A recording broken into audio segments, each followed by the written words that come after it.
ذرا توجہ فرمائیے. حضرت خالد بن ولید کا نام سنا ہے؟ یہ سیف اللہ ہے، اللہ کی تلوار. حضرت خالد بن ولید نے اپنی بیوی کو طلاق دے دی اور بڑا عرصہ وقت اچھا گزرا، طلاق ہو گئی، بیوی چلی گئی. ایک باغ بھی دیا تحفے میں. بعد میں ایک آدمی پوچھنے لگا حضور آپ نے بیوی کو طلاق دے دی، کیا معاملہ تھا؟ آپ فرمانے لگے کوئی مسئلہ نہیں، میری بیوی بڑی نیک تھی، پرہیزگار تھی، اچھی تھی، فرما بردار. انداز دیکھیے گا. کہنے لگا جناب عجیب بات ہے، طلاق بھی دے دی اور اچھی بھی بڑی تھی، کس بات پہ طلاق دی؟ آپ فرمانے لگے وہ میرے ساتھ 27 سال رہی ہے. کتنے سال؟ اور میں انتظار کرتا رہا ہوں. میرے نبی پاک صلی اللہ علیہ وسلم نے فرمایا جس کو اللہ تکلیف نہیں دیتا اس سے اللہ ناراض ہوتا ہے. میں نے 27 سال انتظار کیا، اس کے تو کبھی سر میں درد نہیں ہوا تھا. تو آپ فرماتے ہیں میں نے اسے ایک باغ دے کے بھیج دیا اس کے میکے. میں نے کہا تیرے اوپر چونکہ آزمائش نہیں آتی تو کہیں ایسا نہ ہو اللہ تجھ سے ناراض ہے تو مجھ سے بھی ہو جائے. مانے لگے اس خیال میں نے اس کو بھیج دیا ہے کہ اس پہ تو تکلیف ہی کبھی نہیں آئی. ہمارے ہاں ذرا ذرا سی آزمائشیں ہیں اور لمبے چوڑے پہاڑ ہیں. اور ایک اور بات سن لیں، آزمائشوں میں جو جینا سیکھ جاتا ہے نا، رب کریم اسے درجے بھی بڑے ہی عطا فرماتا ہے.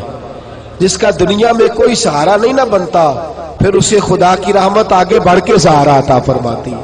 اپنی زندگی کے اندر آزمائش سے لڑنا، تکلیف سہنا، ذہن بنا لے تکلیفیں آئیں گی، آزمائشیں آئیں گی، بیماری آئیں گی، مجھے برداشت کرنا. جس کے اندر برداشت ہے اس کا حوصلہ بہت بڑا ہے، اور جو برداشت سے آ رہی ہے وہ ختم ہو جائے. میرے رسول کریم صلی اللہ علیہ وسلم کی صحابیہ حضرت اسماء بنت ابی بکر صدیق، جناب صدیق اکبر رضی اللہ تعالی عنہ کی صاحبزادی ہیں، حضرت عائشہ کی بڑی بہن ہے. یہ وہی ہے جو غار ثور میں میرے نبی کو کھانا پہنچایا کرتی. 90 سال سے زیادہ عمر ہوگی حضرت اسماء کی، اور ان کے صاحبزادے عبداللہ بن زبیر رضی اللہ تعالیٰ عنہ. 90 سال سے زیادہ عمر ہوگی اور ان کے صاحبزادے لڑائی کر رہے ہیں حجاج بن یوسف کے ساتھ. آنکھوں سے انہیں نظر نہیں آتا حضرت اسماء کو، بوڑھی ہو گئی، صاحبزادہ جہاد کر رہا ہے. حضرت عبداللہ بن زبیر اپنی والدہ کے پاس آئے اور آ کے کہنے لگے اماں میرے کچھ ساتھی بھاگ گئے ہیں، کچھ کمزور ہو گئے، حجاج کے ساتھ میرا مقابلہ ہے. والدہ بڑا کم نظر آتا ہے، پریشان ہے، 90 سال سے زیادہ عمر ہے. اور ماں گلی میں جھگڑا ہو رہا ہو تو بیٹے سے کہتی ہے بیٹے تو اندر آ جا جلدی سے، تو نہ بیچ میں حصہ لے لے. والدہ سے آ کے پوچھتے ہیں اماں میں کیا کروں، حجاج کے خلاف لڑ رہا ہوں، بہت سارے ساتھی کچھ چلے گئے ہیں ڈر کے، کچھ جو ہے وہ کمزور پڑ گئے، کچھ نے وہ بزدل نہیں ہے، وہ کمزور نہیں، لیکن انہوں نے حکمت سمجھی ہے تھوڑی دیر کے لیے چلا جانا.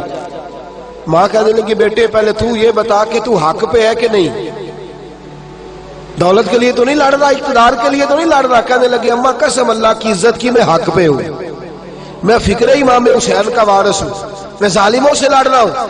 تو ماں کہنے لگی بیٹے جا. پھر والدہ کہنے لگی جا میرا بیٹا اور جا کے اس کے ساتھ لڑائی کر، اگر تو فتح یاب ہو گیا تو میں شکر ادا کروں گی، اور اگر تو شہید ہو گیا تو میں قیامت میں تیرے اوپر فخر کروں گی. تو کہنے لگے اماں وہ بڑے ظالم ہے، بوڑھی ماں کا حوصلہ دیکھ، وہ بڑے ظالم ہے، وہ تو مسلح کر دیتے ہیں، ناک کان گلا کاٹ دیتے، اتنا سخت میرا دشمن ہے. والدہ کہہ رہی ہے بیٹے سے، 90 سال کی بوڑھی اماں کہتی ہے بیٹا بکری کو ذبح ہوتے وقت تکلیف ہوتی ہے، کھال اترتے وقت تکلیف نہیں ہوتی. تکلیف تجھے ایک وقت ہوگی جب تیر لگے گا، جب تلوار لگے گی. ناک کان کاٹتے تجھے کیا تکلیف ہوگی، اللہ تجھے زیادہ اجر عطا فرمائے گا. جا مجھے بہادر کی ماں بننے کا شرف دے، بزدل کی ماں بننے کا شرف نہ دے. یہ دلیر ماں کا حوصلہ. یہ لفظ کیا کہ بیٹے کو بھیجا. حضرت عبداللہ بن زبیر لڑے، 14 دن تک آپ کی لاش لٹکی رہی، لیکن 14 دنوں تک آپ کے وجود سے خوشبو ہی آتی رہی. حجاج بن یوسف نے آپ کی ماں کو بلایا، حضرت اسماء آئی، کہنے لگا تجھے پتہ ہے تیرے بیٹے کی لاش لٹک رہی ہے؟ کہنے لگی کیا کہا؟ لٹک رہی ہے؟ ہاں تیرے بیٹے کی لاش لٹک. کیا کہتے ہو؟ تیرے بیٹے کی لاش لٹک رہی ہے. پھر بتا لو. تیرے بیٹے کی لاش لٹک رہی ہے.